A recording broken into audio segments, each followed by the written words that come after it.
Hello, welcome back to FRAG-MENTAL. I'm Chris, thank you for joining me.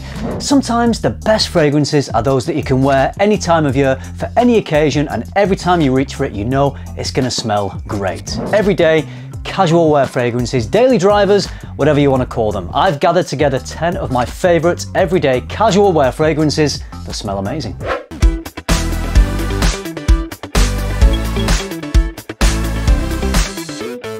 I would say the fragrances in my collection that I wear the most are those that are the easiest to reach for. Fragrances that you know you can put on and it's just going to work anytime. They have great versatility, but those sorts of fragrances don't have to be boring or generic. They can still smell amazing. So every time you have that dumb reach, you know you're going to spray on that fragrance and it's going to smell great. So here are 10 that I think do just that. The first fragrance, the one at number 10 that I'm kicking this list off with, is one that I didn't get when it was initially released, and the reason I didn't was because it seemed to get a bit of a lukewarm response. When I finally did buy this fragrance and I tried it, I was pleasantly surprised. I'm talking about In the Navy from Jean-Paul Gaultier. If you know me and you know my channel, you know I have a big love for Jean-Paul Gaultier's La Malle.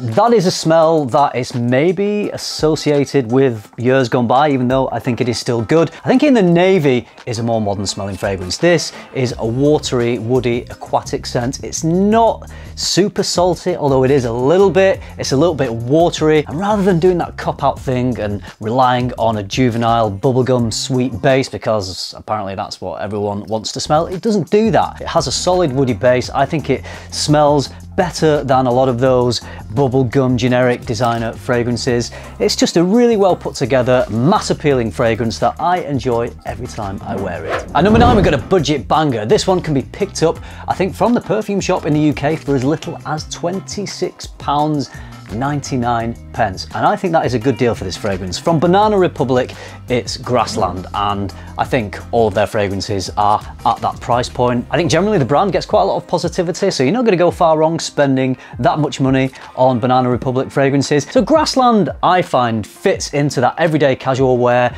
daily driver category because it is so easy to reach for. I can literally wear this any time of year, for any occasion, and it's going to pretty much do the job every time. The smell of this is somewhere along the lines of Creed's Green Irish Tweed, but it's a little more powdery, it's a little creamier than that, I'd say. It's a slightly more softened version of Green Irish Tweed, and it's also got a little bit of a sauvage thing going on. But those two things combined, for me, work really well. It's a little bit of an addictive smell. It's super easy to wear. I think it's very classy, so if you want to dress this up and put a suit on, I think it's going to work for that situation as well. It's smooth, it's clean, it's fresh, and it's got enough class to elevate it above most other generic, easygoing designer fragrances.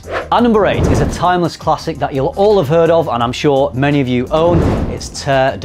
This is a spicy citrus fragrance, but it has a punchy woody base because of the Vetiver. It's got that clean, fresh, citrusy vibe, but because of the Vetiver and possibly the benzoin in here, it's got some depth, it's got some weight to it, so packs a little bit of firepower. It's not just a light citrus fragrance that fizzles out really quickly. Good performance on this, good projection. Great if you want an easy to wear citrus fragrance that also packs a punch.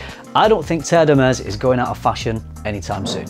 The original Armani code is a very easy to wear, clean, powdery scent, very versatile, suits all occasions, but the recent EDP just modernizes that DNA by throwing a big dollop of vanilla in there, as is what is done so commonly these days to modernize the DNA. Just add vanilla and hey, it's modern. I really love the EDP. It thickens things up a bit, it adds some weight, which gives it more gravitas. Really easy to wear, great smelling fragrance. It's gonna grab attention, it works for any occasion. This is as good in the office as it is on a night out. And number 6 is a vintage La Nuit de l'Homme smell-alike, and that is La Nuit de l'Homme Bleu Electrique. So this is a flanker to La Nuit de l'Homme, and this does smell very similar to La Nuit, especially the vintage formulation. Well, it has the performance more associated with the earlier formulations, although I think any formulation of La Nuit de l'Homme still smells great. This really popped with spice, it smells sexy. It was only available for a limited amount of time, although I was at Geneva Airport 1 week ago and this was on the shelf. So is it still around? Is it not? Who knows? You tell me. Discontinued or still available? let the debate begin. Number 5, it's a brand new release, another one from Jean-Paul Gaultier. This is the flanker to the original Scandal. This is Scandal Pour Homme Le Parfum. Again, this has that boxing marketing thing all around it, which whatever.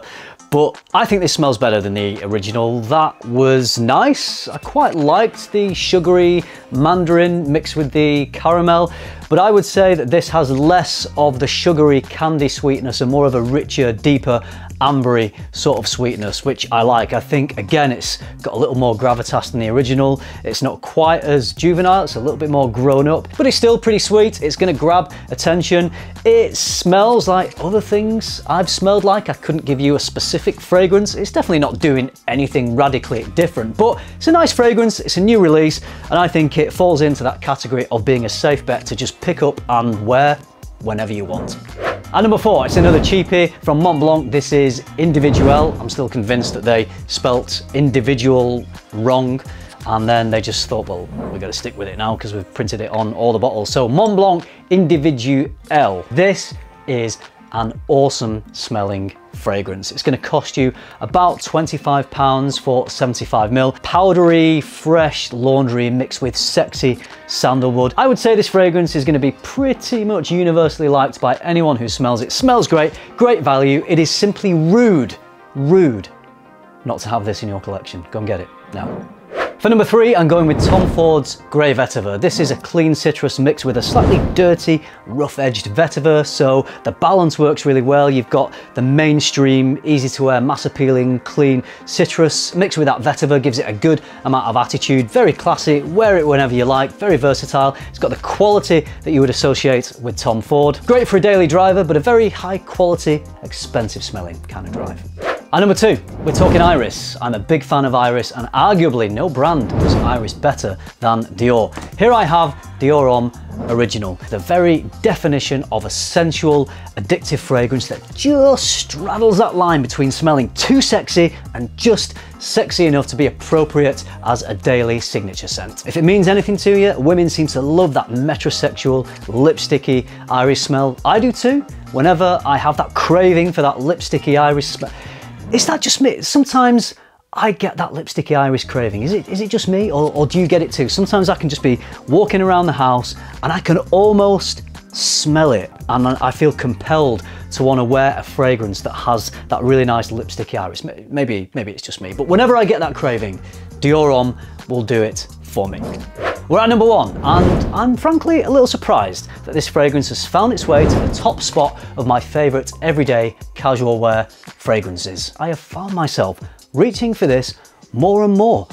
I am sticking with that lipsticky Iris, and for me, this is even better than Dior Homme. It's Prada L'Homme. Whenever I get hit with that lipsticky Iris craving, I'm gonna reach for this over Dior Homme because I just find it hits the spot more. I just find it a little bit more satisfying. I think it's thicker, it's more intense, it's more noticeable for those around you. It's just got a little bit of something extra that just hits the spot for me. This crushes it every single time I wear it. There's nothing not to like about this fragrance and a whole lot to love. It's super wearable, super satisfying, super versatile. It's pretty super. For me, at the moment, Prada L'Homme is the king of everyday casual wear fragrances. That's it.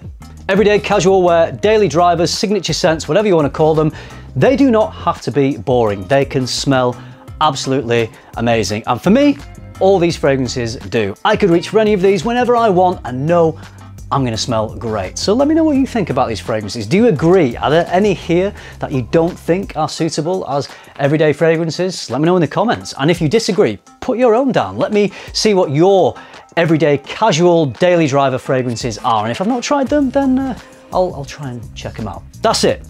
I hope you liked this video. If you did, you know what to do. Give it a like. Subscribe if you haven't already. And if you do all that, I will see you in the next one. Thank you very much for watching. Bye.